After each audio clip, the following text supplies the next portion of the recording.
And we're back. Chodesh Tov. Whichever Ktib Tov Alad V'Chaim Tov Moshalom. Beginning Chodesh El, beginning of a new Perek. Perek Sheni.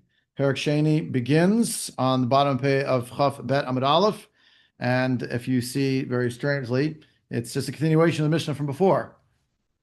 See, it doesn't even say Matnitin at the beginning of it, because it's really the Mishnah. We're still in the middle of a Mishnah from before. It is two separate Mishnayot cut across the Perek, but the point is there's no Gemara at the end of the last Perek. So we begin at the beginning of the new Perek, Chav Bet Amud Aleph.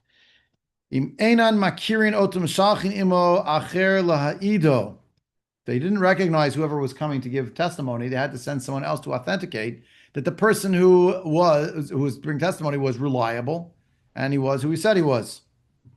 Okay. Berishona, Mikol Adam. Originally, anybody who would come and announce, it was very simple. We'd accept what they said at face value.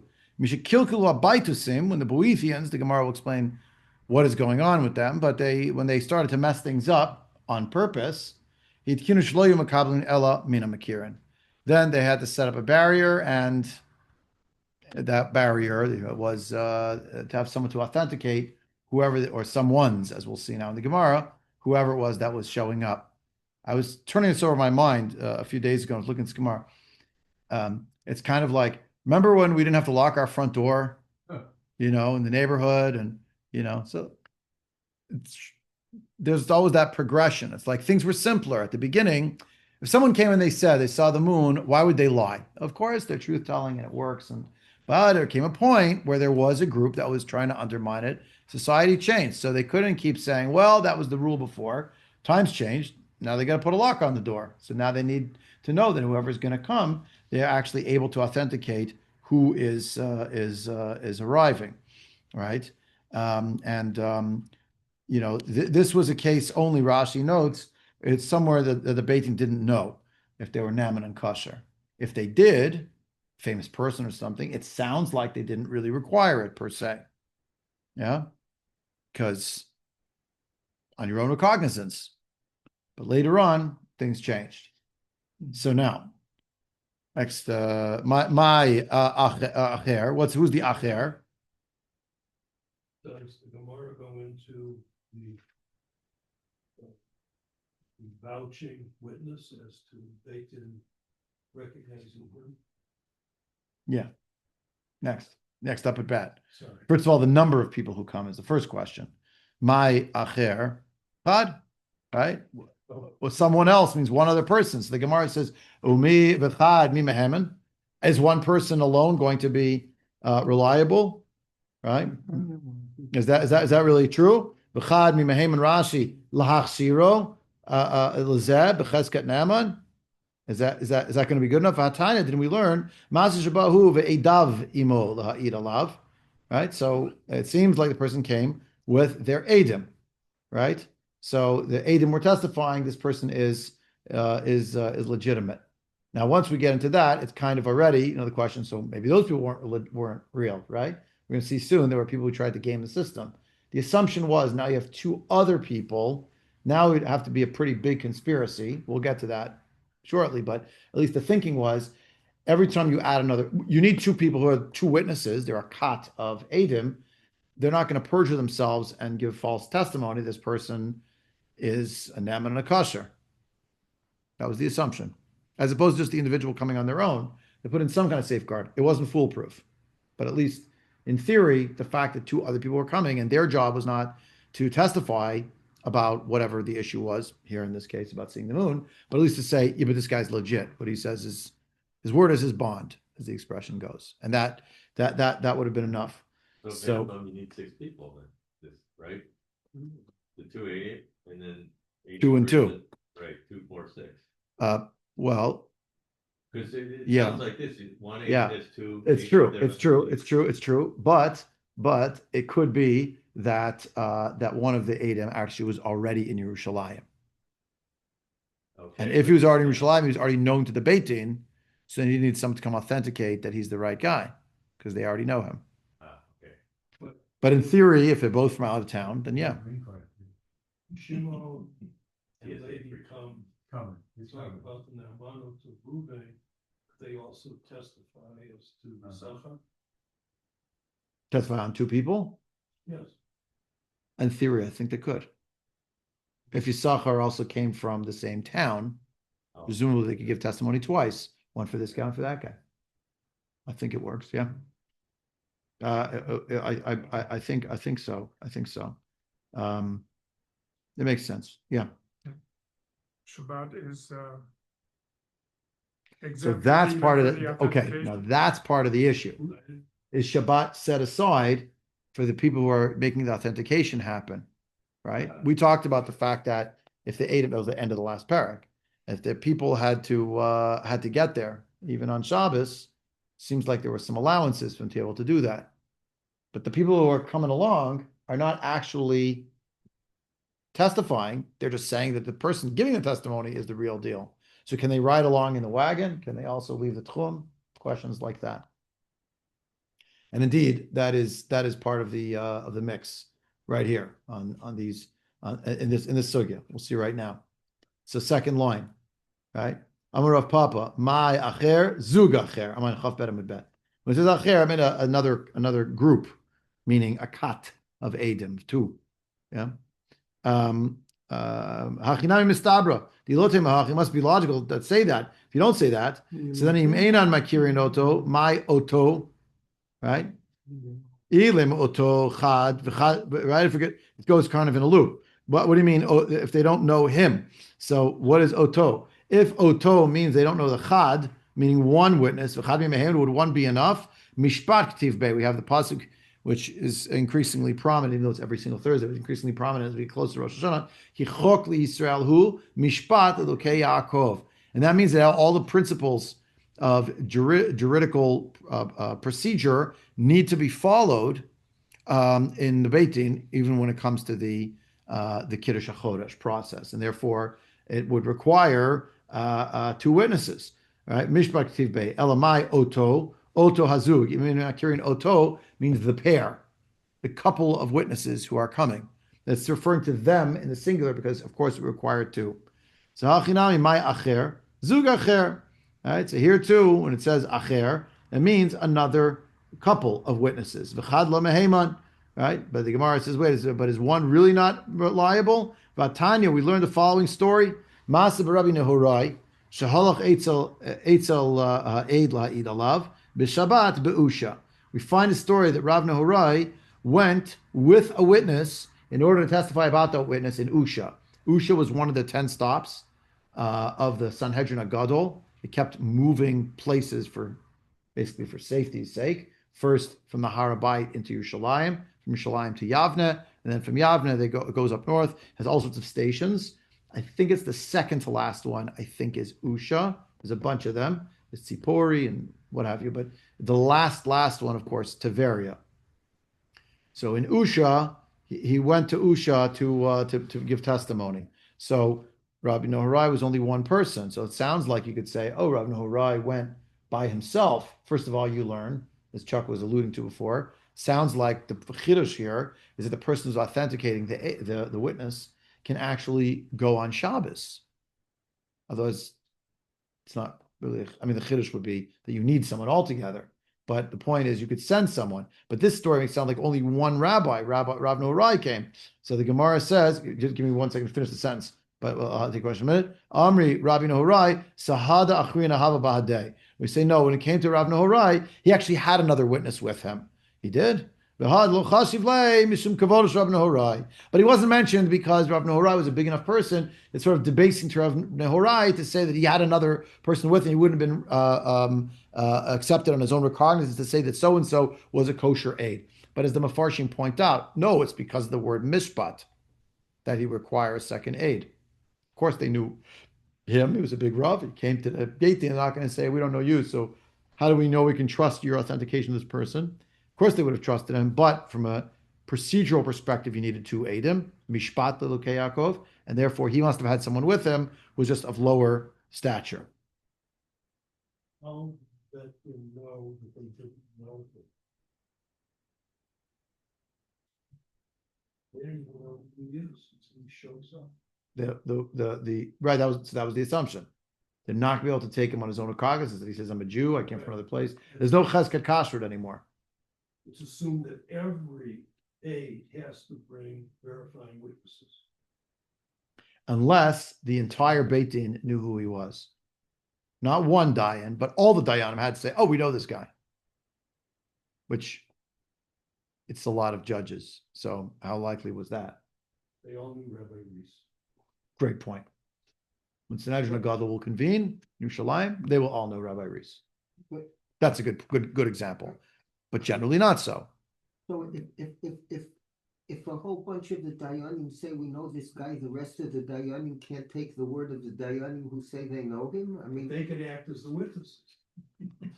No. I'm not- Well, yes and no. Yes and no. I think actually the answer is no. I'm gonna try to remember now where I saw this. Couldn't be both.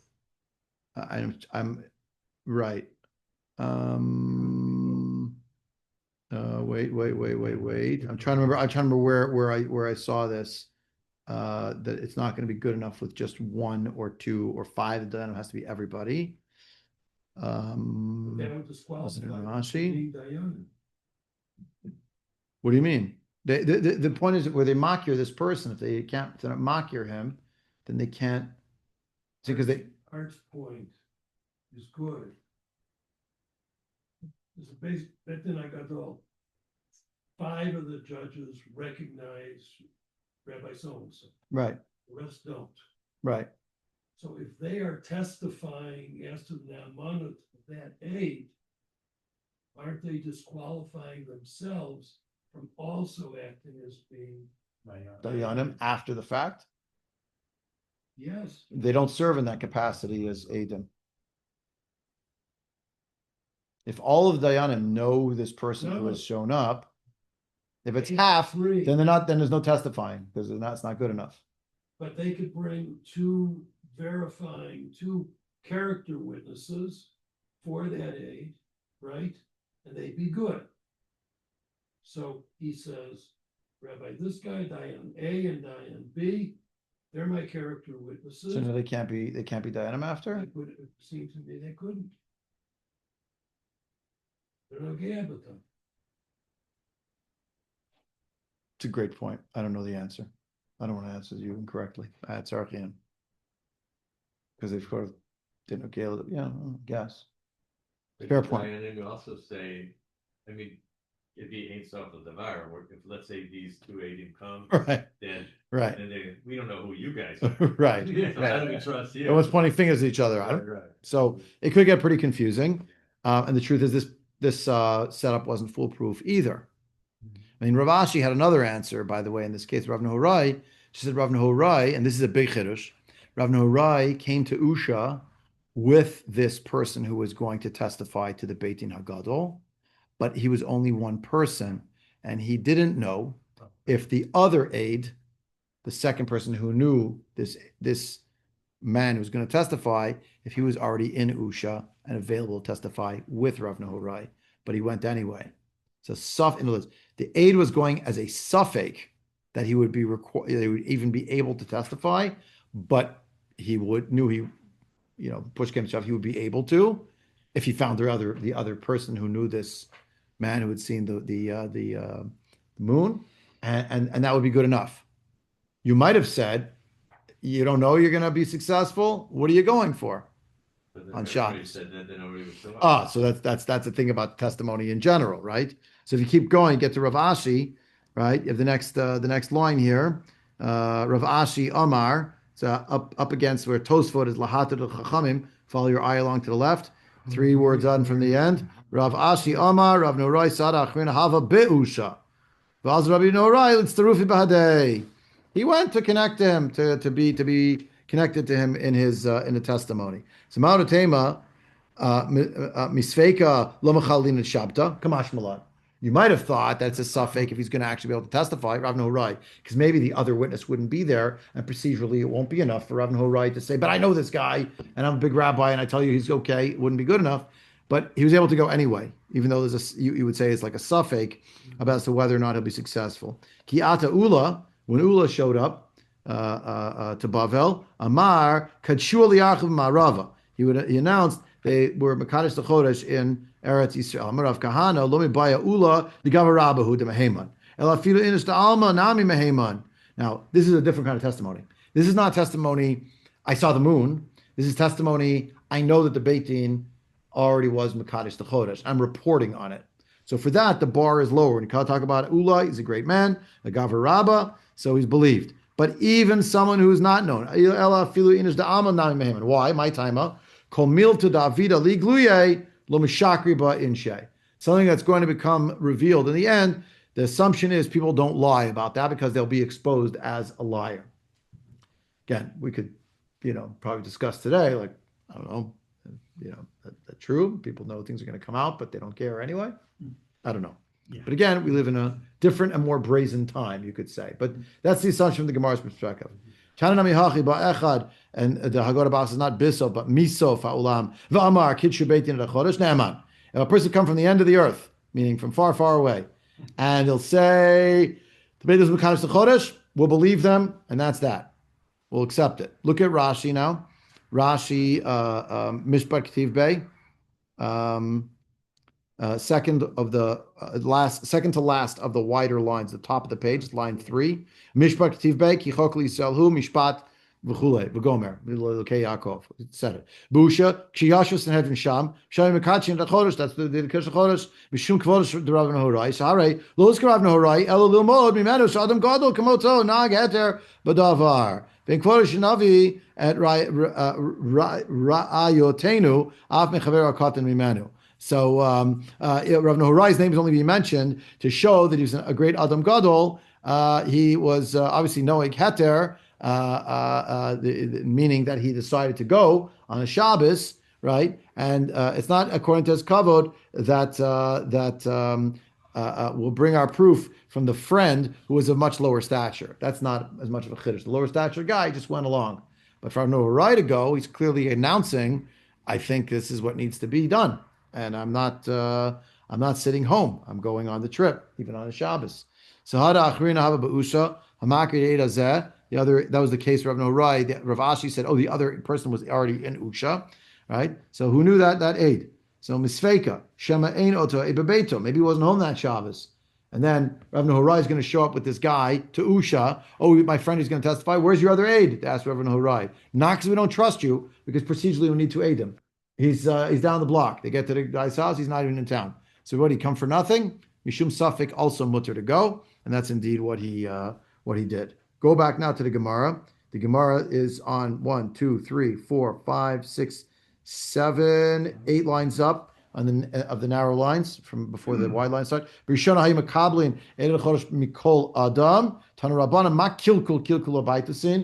exactly were the baitusin doing? They were messing everybody up. They sought to cause the chachamim to err. What did they do? Sachru shnei bnei adam b'dal me'od zuz. They gave 200 zuz to 2 different people, 400 in total, and echad mishalanu v'echad mishalahem. One of them was known generally to be a fine, upstanding person. He was not known to be a Boethian, a Boethian, whatever you want to say, a Baitusi, right?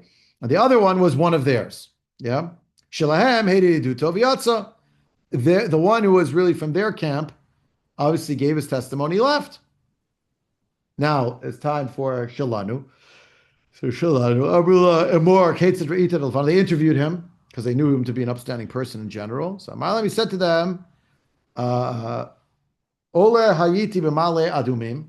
It's in the news, Male Adumim, because the E1 area. So they have Male Adumim. I went to Male Adumim. Ritiv, I saw it. Shuravud's ben Shnei Salaim. The moon was crouching between 2 stones. Rosh Dom Egel. Its head looked like the head of a calf. Oznav Domin Ligdi. The ears looked like the ears of a kid. Karnav Domot Litzvi. Right, looks like a deer, something like a heart. The horns. Uznavo Munachel Ben Yarchotav. And the tail was between its thighs. This is on the first day of the new month. That's what he says he saw as the moon. And then he says, I saw all of this, and I withdrew, and I fell backwards. If you don't believe me, if you don't believe me, I'm saying all this, then you should know the 200 zuz that I was paid to say what I'm saying is right here in front of you. Meaning, he basically was mocking the fact that it was known that he had been hired, and he went in basically as a false flag. He was a double agent, pretended to be one of theirs. He accepted the money. He came to the Beit Din, and he gave testimony, which was ludicrous, so that they would understand this guy doesn't know what he's talking about. But he ended it with the punchline. And if you want to know the money I was paid for this, I brought it to you. Now, why did this happen? Why did this happen? Why this way? Right? Amrullah, they said to him, "Meiz kichalakach." Right? What caused you to do this? Why didn't you say, "I don't want your money. Of course, I'm not going to be involved in conspiracy like this." Why did you come? So Amar lahem, "Shamati shebikshu baitasim lahatat chachamim." I heard that this was all a plot. The baitasim wanted to undermine the chachamim. Amarti, I said, "Elech ani ve'odia lahem shem yavo bnei adam she'enim meuganim v'yitu chachamim." I took the slot. Like the sting operation where the FBI guy is the one selling the terrorists the arms or something, or the drugs. So I when I heard that was the plot, I volunteered myself so that I would take the spot and no one else would be there. Amrulos, they said to him, "Matayim zuz netunim lach b'matana." The 200 zuz belongs to as a gift. Like, how did they get that by? They basically took it away from the baitusim. Yimtach al amud, and the ones who hired you will be tied to the post, i.e., they'll get lashes. That was the story. After that, you have to know everybody who shows up. After this story, they realized we cannot leave our doors unlocked. We can't just accept anybody at face value. We found out about it because of this. Now, what's the inner issue here? What was going on with what they were trying to do? Rashi explains the whole story. I skipped it just to give you the frame of the story, but look in Rashi now. Rashi lahatot et hachachamim. Rashi writes, She'iril yom lamed shel Adar b'Shabbat. The 30th day of Adar fell out on a Shabbos. Okay. Lo nira chodesh bizmano, and the month was not seen in its time. V'abaitusim mitavin shehei yom rishon shel Pesach b'Shabbat. The baitusin, for reasons, I'll say it, sounding almost charitable towards them. I'm not suggesting we accept them or anything, but lishitatam, they have an emunah that what they're doing is right. They're not just Grobyanim who are trying to destroy Judaism. I mean, they are trying to destroy Judaism, but they're doing it for a good cause. They're doing it lishma. What's the lishma? They don't believe in Torah Shabbal Peh, and therefore they believe when the Torah says Macharat Shabbat Yinifenu HaKohen regarding the Korban HaOmer, or Usfartam Lachem in Macharat Shabbat, it should be on a Sunday, a Saturday night. So this particular year, it's possible that the 30th day would have been on Shabbos. No, 30th. Because now is the 29th day going into the 30th. If they would come and testify, we saw the new moon. So now the 30th day would be the first day of Nisan. And 2 weeks later would be the 15th of Nisan, would be on a Shabbos. And if the 15th of Nisan is a Shabbos, Saturday night is the 16th, Macharat Shabbat. See, we told you, Sfirat HaOmer, because of the Korban HaOmer, all takes place when? Always on a Saturday night. And the Chachamim were saying Macharat Shabbat means, we have a tradition, means Macharat HaPesach, meaning the 16th of Iyar, whatever day of Nisan, no matter, regardless of what day of the week it falls out on. For the Baitusim and the Tzdokim, they needed it to be on a Sunday. And they were always trying to finagle to make that happen. Right? You say so. Shehei Yom Rishon Shel Pesach b'Shabbat. Kedei shtehei Hanaf HaOmer be'echad b'Shabbat, ve'atzeret be'echad b'Shabbat, and then Shavuot would also be on the first on a Sunday. Lefi shein dorshim Macharat Shabbat Yinifem Macharat Shabbat Breishit. Ke'em mashma'o. That's how they dorish it. Right? V'sachu shnei bnei adam ha'id shero et hachodesh hayom. Right? And they hired two people to say that they saw the new month, the new moon, right now, today. I should point out, the Baitusim are also darshaning psukim. Yeah, it's also a drasha. The point is, they didn't accept the drashot of Chazal. They thought it was a free-for-all. You could say whatever you want. But I have a problem with the idea. If this was their motive, it happened what, 1 month every 3 or 4 years? Right, only Nissan and only in years when it could have been on Sunday. They saw they got excited because they got excited because the opportunity was presenting itself. So they said, "Oh, we're going to do it. Who cares?" Okay, no, that's not the point is that if the whole reason that they didn't accept arbitrary testimony was because of this, then they should have accepted arbitrary testimony all the time, except in the 1 month that it could have been a problem. I mean, In other words, you're asking what's the motive?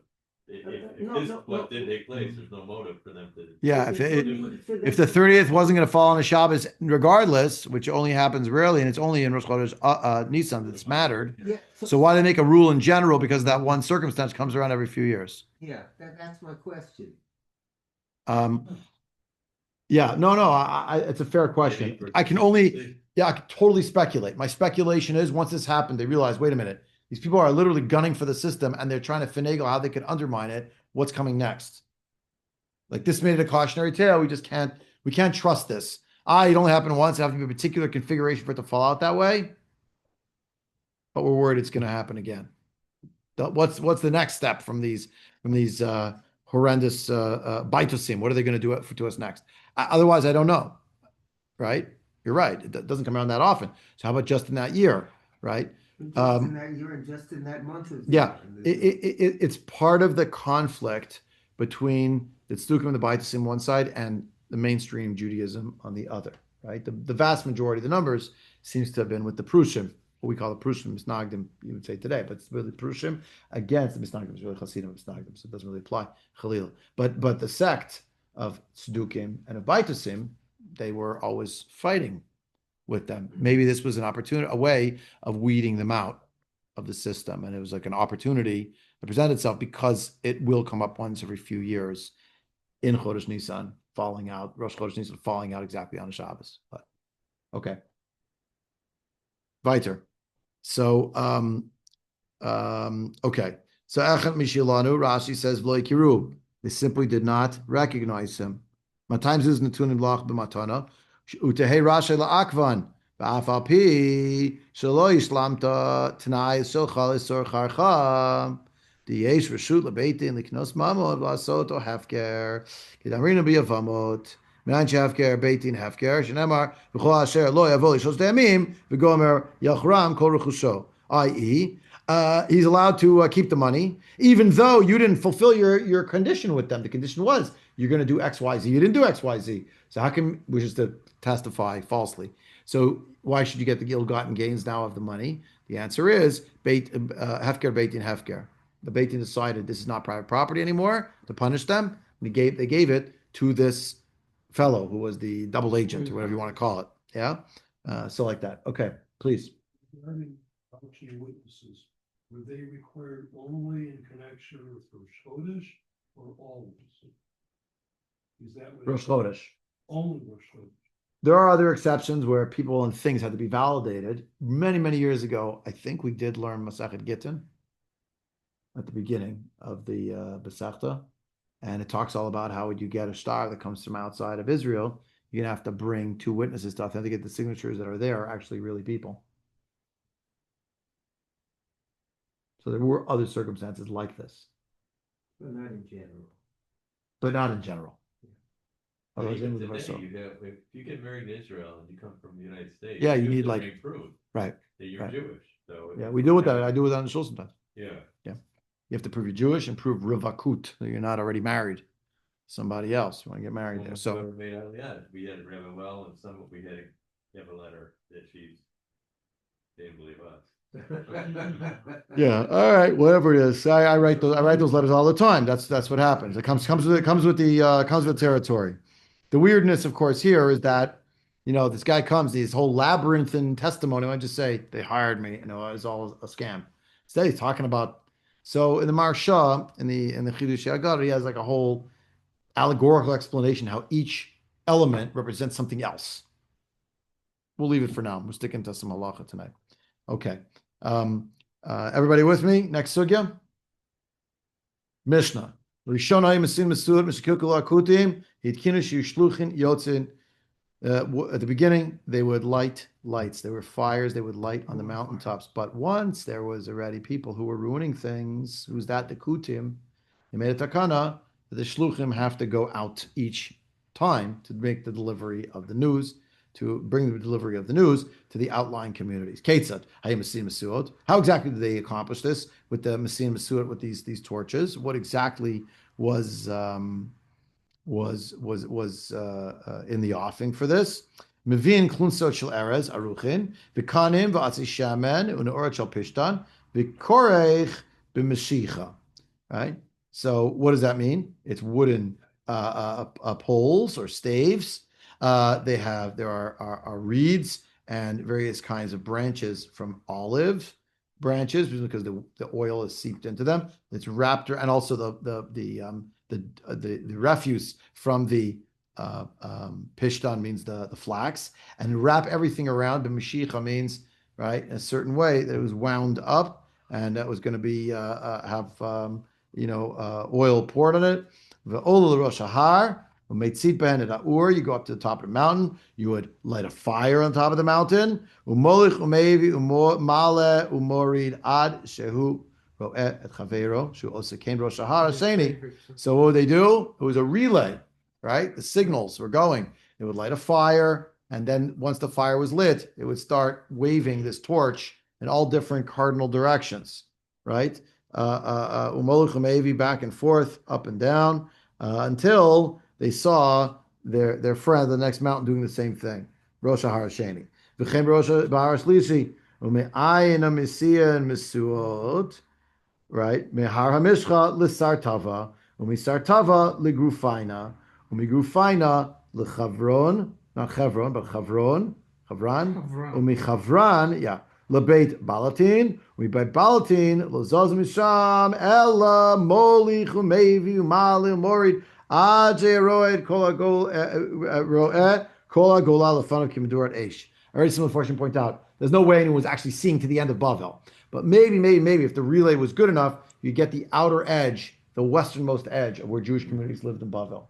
That maybe was possible to see the torch from that. And that's what they would do at the beginning. Obviously, it was sending a light signal, just wasn't encoded. So the light signal very easily, you could distract people from it by just lighting other torches the same night or the night before, the night after, would throw them off. So, but that was the original system, and it gives you the names of these places. None of these places mean anything to me. I don't know where they are. They're presumably from Eretz Yisrael up the Jordan River. I don't know, how it got there, but it has to go up to Jordan and up around, right? You don't go through the desert to be Masi Masua because there's no people. Havran, I think, is where the Golan is today, the Golan Heights. Is Havran? Havran, H-A spelled in English, H-A-U-R-A-N. Okay. Thank you. No, that's I take your word for it. So what do these places represent? I'm not sure. The mountaintops where the relays are happening, the The relay stations. The relay stations. Okay. Problem was the bison would go up random nights and light lights. It probably wasn't random. It wasn't probably the 18th or the 12th. It was or the 4th. It was probably like the 29th, the 30th, the 31st. So you didn't know what you were seeing. So then they couldn't do that. That's when they sent the shlichim. And these mountaintops reached far enough that they could only be seen from the western end of Bavel. That's the assumption. Again, that's based on how the Mefarshim Mikra understand it. I don't understand the geography of how this could have possibly worked. I just don't know, but what do I know? I don't know. It says it does go to the whole thing Medina Bavel. That's I go there. Yeah. They're the one.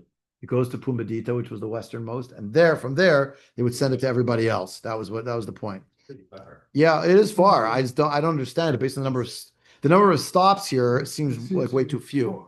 Even far between. Yeah, few and far between. I don't know.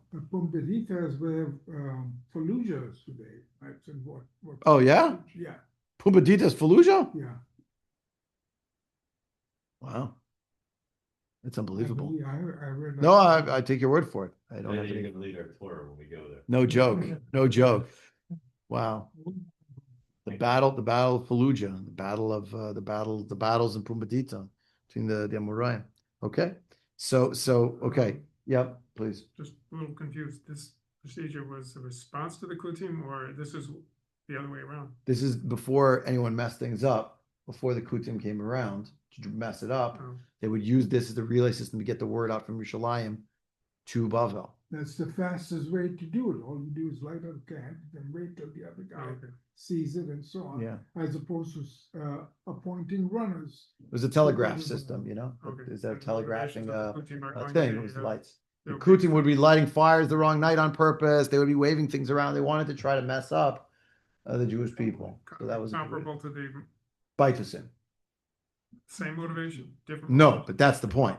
The Baitusim believe. They believe in Torah. They believe in Hashem. They simply don't accept the fundamental belief that there is an oral tradition that's authoritative. And therefore, they just make it up as they go along. Machar Shabbat Breshit. So we'll just pick a Sunday. So the Chum said that that's not true. So, but there was, and who are they playing for? The hearts and minds of the Hamun Am, the middle of it. The Kutim are a different breed. The Kutim are Descendants of the people who were brought in from Kuta. exactly Shomronim, as they were known. They came In the from- population transfers in the Assyrian Empire, they were brought to the land of Israel. And there's a strange story that there were lions. Back to the story about lions. Interesting. Yeah, I'm saying it's a strange story, though. They were eating them. So they decided the God of Israel is angry that we're here. He's sending lions. Why don't we convert to Judaism?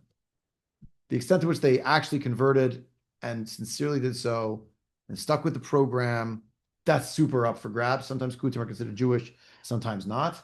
But their motivation here, they have nothing to gain. Just stop to mess it up. What? Just trouble. Troublemakers. Troublemakers. Well, this is like the semaphore system. But It's a semaphore. It is a semaphore. So they used to Yeah. do a bad Samaritan. Huh? A bad Samaritan. The bad Samaritans. No, bad is- Well done. I know. Christian. I know. It was a good line. The bad Samaritan. That's good. Weren't the Karaites also, they didn't believe in Torah Shabbat, they had a Shabbat that. Correct. So how were they? They're a little bit later. They lived later. But it's similar. Similar to Stukim. Similar to Stukim Baitis. Yeah. Yeah. Tragically, Tzadok and Baitis are students of one of the great Tanaim. It doesn't work out. Nothing else to say. Full stop. Didn't work out. They were shying. So what's it called? The Mishnah here has given us some of like the background about what they would do. My mashma the Messiah, listen to the code. What does the word Messiah mean? So what is the significance of it? It's the language of burning, of decode. Decode who? Dichtiv, because it says we say David v'anashav u'metargeminan v'ukdinan David. David wanted to remove these enemy forces from an area. So apparently he lit a fire in that vicinity, and that's what did it. So that's Vayisaim. The fire caused them to run away. The enemies of Plishtim in chapter 5, 6, 7. There's the war against the Plishtim. So that's what he did. So that's what it means. Talking about Messiah and Masuot, talking about fire specifically. Tan Rabbanan. Ein Messiah Masuot Ella Avde Ella. Well, where am I here? Ella ala chodesh nira bizman ulakadsho. V'hem tamasiyin leor iburo. Lememra the echsar avdinan. I went too far. Sorry. The Masur are only going to be done on a month where we see the moon and the right time in order to be makadesh it. I.e., if it was on the day of the 30th that they saw it, so that night they would blow the show. They would light the lights. The fires, and that would signify to everyone in the Golah. They saw it today. They were makadesh the chodesh today. And Leur iburo, right? They would do this at the nighttime of the ibur, means of the 30th day. Really, in this case, it was the end of the 30th day, so it's nearly the 31st day. Lememer the echsar of dinan amali lo of dinan my timer. So it sounds like we're saying, like, if the month was 29 days and day 30 was really Rosh Chodesh, that's really day one of the next month. So then they would light the fire to show this past day was actually Rosh Chodesh. However, if it was a full month of 30 days, then on the night of the 31st, which was automatically the first of the new month, they did not light fires. Because it was automatic. Because it's happening automatically, right? Exactly.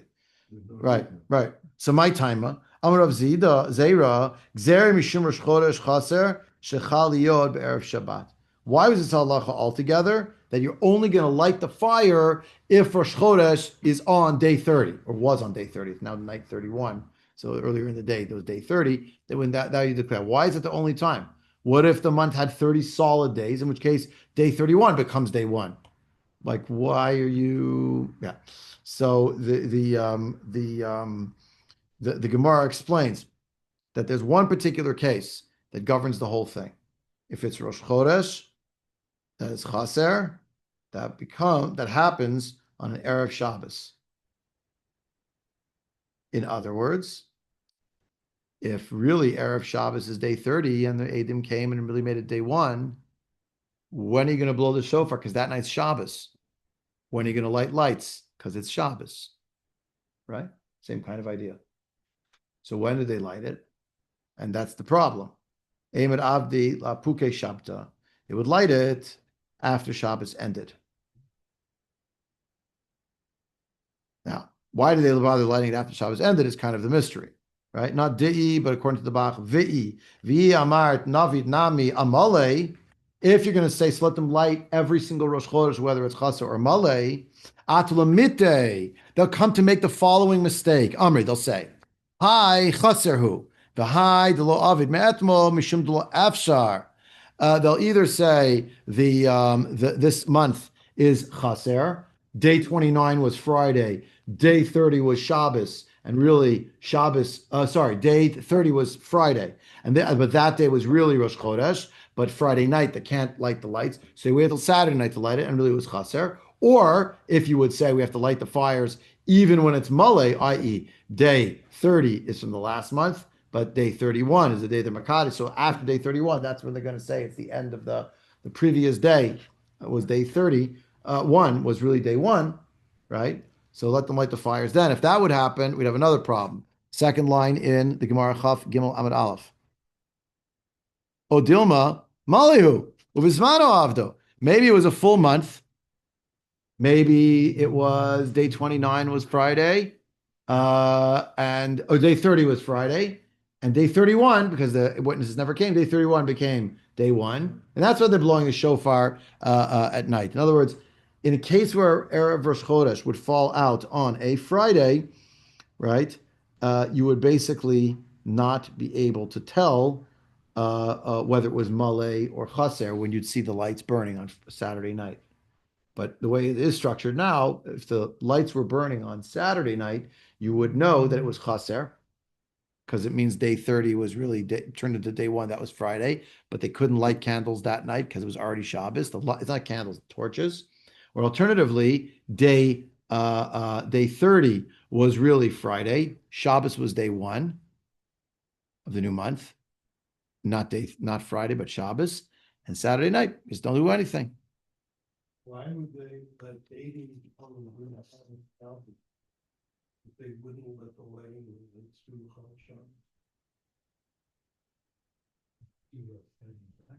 No. It's a good question.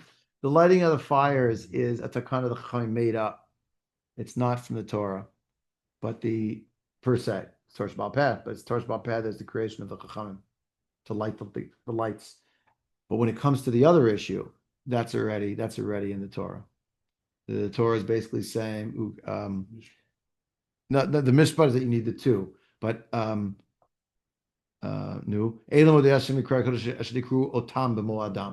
So there's a drasha. Otam is atem, but it also means otam. No matter what, it's even going to override the moadim. It's going to override Shabbos. That's the distinction. Okay, let's stop in a minute or two, but at least we'll finish. So the Gemara here has just said on line 4. Line 4. Zmano Avdu Ovid ben Amali ben Chaser.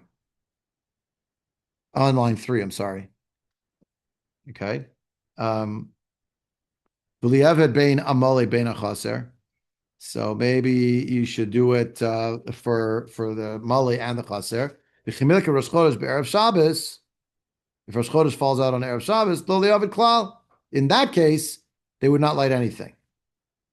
In other words, why don't we just say every month, whether it's a 29-day month, a 30-day month, the night after that end of the month, because there was Kiddush HaChodesh on that day, let's say we're always going to light fires. But if there'll be a circumstance where, play this out, day 30 is a Friday, day 1, therefore, day 1 is Shabbos. So on that circumstance, on Saturday night, they're just not going to light any fires. Why not? If the month was Malay, so you'd have day 30, day 29, day 30 would be a regular day. Day 1 would be the day of Rosh Chodesh. Then at night, since we're saying in this configuration, they light fires every single Rosh Chodesh, they should light a fire. It's Saturday night. Why not? The fact that they don't light a fire is because when should we have really lit this fire? Friday night. But we couldn't. So now it's bought that we're not going to light it. So the Gemara is playing with, switch on, switch off, binary, zeros and ones over here. Fire on, fire off, here, there, based on the night, right? Became to Lavdina, Motzei Shabbat, Vavdina, since you don't see it, Motzei Shabbat, Vavdina Malay, and generally you do it for full months. Made the Yadi the Chaser who. We know for sure it must have been a Chaser month, all right? So look, it could work. The Gemara says no. They might make a mistake on this also. Why? Amri, they'd say, Hi Malehu, Vahai Lo Avde, Itnusehu de Itnuse. It really was Malay, but why didn't they light the fire Saturday night, even though day 31 was rather day 1 of the new month? That's a Shabbos. Why didn't they light the lights? Maybe something happened that prevented them from lighting it, because it set up the expectation they were always going to light it. Maybe the lighting of the lights on the mountaintop should have been when it's malay and not chaser, right? They shouldn't light it all. So Amrabaye mishum bitul malacha la'am shnei yamim. We're worried about bitul malacha for the nation 2 days in a row. What does that mean? Rashi basically explains it has to do with Rosh Hashanah. There's only one Rosh Chodesh that's actually also a Yom Tov with an Isser Malacha, and that's Rosh Hashanah. So every year, and there's a lot of questions about this, which we'll get to, but not tonight. So I know you're going to have questions. I know what some of them are going to be, because I'm wondering about the same thing until I looked it up. But when it was 29 days in Elul, the people reasoned in most years, next day is going to be Rosh Hashanah, because next day is going to be Rosh Chodesh. We saw that previously. Most times that's what happened. But they were still besuffic. What they would do is they would spend the 30th day besuffic. They would blow the shofar. Apparently they would daven, but they weren't 100% sure if today's really Rosh Hashanah. When would they find that out? As soon as the witnesses came and announced it. But if you live outside of Israel, you have no way of knowing. So you had to keep the first day of Rosh Hashanah after 29 days of Elul. Day 30 of Elul became day 1 of Rosh Hashanah. This is a time before what we have today. Today we have standardized. Everybody in the world keeps 2 days of Rosh Hashanah. But that's not what they had in the olden days. In the olden days, they lived with this suffix. Is today going to be Rosh Hashanah? Was today Rosh Hashanah? Or is tomorrow going to be Rosh Hashanah? If they would light a fire after when it's chaser, so then day 30 would really be called day 1. And on day 31 at night, meaning Motzei Rosh Hashanah, that's when they would light the fire. Say, oh, today we really had Rosh Hashanah. Can you imagine not knowing, is it Rosh Hashanah or not on Rosh Hashanah? If it was 2 days, meaning if it was not that day, because there was no lighting of fires that night, so they would keep the second day. What's the second day? What we call day 2 of Rosh Hashanah, but they might have called day 31 of Elul, which equals now day 1, because they're not sure. Then that night, let's say the fires weren't going to appear because there was no point anymore. So this becomes very, very confusing, right? Abaye says it's not going to work to allow a configuration where you're going to light fires only after Malay. Why? Let's play it out. The people who live outside of Israel, they see that it's the 29th of Elul, and they're wondering, oh, we got to get apples and honey ready, we got the shofar ready, the next day is going to be 30 Elul. Maybe it's really Aleph Tishrei, but when the day ends, no fires are lit. Because in this configuration, in this world, we're lighting the fire only when it's Malay. So in that circumstance, besuffic, what do the same people have to do? They have to keep a second day of Rosh Hashanah, because they don't know. And at the end of the second day, now they're going to see the fire. it ended up they kept 2 days of Rosh Hashanah, and the according to Rashi's reading, that's what it means here. Abaye says Mishum Bitul Malacha La'am Shnei Yamim, because they ended up having to keep de facto 2 days of Rosh Hashanah. This is before the Gzeira that there's always 2 days of Rosh Hashanah. Now here, this is the end. We'll end with this. It's fascinating. Tosfot disagree with Rashi. Tosfot say, what did you pick on Rosh Hashanah? Every Rosh Chodesh is an Isser Malacha. Every Rosh Chodesh is an Isser Malacha? Look with me at Tosfot. Mishum Bitul Malacha Le'am Shnei Yamim. Perish B'Kuntris. Ein Lecha Rosh Hashanah She'em Batlim B'nei Gola B'nei Malacha Shnei Yamim B'nei Amalei B'nei Chaser. Avali Yavdei HaChaser Yadei D'B'Yom Shloshim Nikba. Right? The B'nei HaGola are going to be bought till 2 days, whether it's Malay, whether it's Chaser. But if you're going to light fires, Ki Avdei HaChaser, after, if it's Chaser, and they're going to light it after the Chaser time, meaning on the 30th day of Elul, the witnesses really came in Yerushalayim, making it 1 Tishrei. The people in the Golah just kept that day as a suffix. Maybe it was Rosh Hashanah, but as it happens on that night, Motzei Rosh Hashanah, a 1-day Rosh Hashanah in Yerushalayim, they're going to start lighting the fires. Now people say, the day we kept down Chutz La'aretz, it was the right day. Good, we're done. All right? V'yasim lach l'machar l'chinam dachak l'farish Rosh Hashanah. De'akol Rosh Chodesh kai. But for no good reason, for bunk, like for gratuitously is the word I'm looking for. Did Rashi choose pick on Rosh Hashanah? Because every Rosh Chodesh has this. They were not rugged. They generally did not do work on Rosh Chodesh. Perek akore at Hamagillah omed. You look it up in Sach Megillah, right? That's what they would do. V'she'ein bo bitul malacha la'am kigon Rosh Chodesh v'cholo shel moed korin al arba. That's why we read 4 aliyahs on days like Rosh Chodesh and Chol Moed, because they are days in which there is an idea that one is not working. We're accustomed to saying that Hashem gave a special Yom Tov to the women, Rosh Chodesh. Why? They did not approve of the Maaseh Egel. Aaron said to them, Pirku nizme hazav shebe'oznei nishechem. Take the earrings, and the nose rings rather, that are in your wives' noses. V'yitparku kol ha'am v'gomer asher be'ozneihem. Aval dinishayim lo heviu shlo ratzu hanashim litain. In the end, because of the phraseology that the what took off its jewelry, we find out the women didn't participate, so they stayed with a vestige of a Yom Tov every Rosh Chodesh. Tosfos was just making the point that what Abaye is probably referencing when he says Mishum Bitul Malacha La'am Shnei Yamim, it refers, he thinks, to the Bitul Malacha that was associated with the days of Rosh Chodesh, every Rosh Chodesh, not just Rosh Hashanah. And in the end, he says, but in the end, now it is really just women who are observing it. Okay. Ad Khan for tonight. We'll stop here at the 2 dots. We'll pick it up, God willing. I think we'll pick it up next week. I have a wedding next week. One of the nights. What's the 7th? No, that's not next week. That's another Sunday. That's not next week. Next week we'll learn Monday night after Marav again. Okay. Ad Khan. Mazel Tov.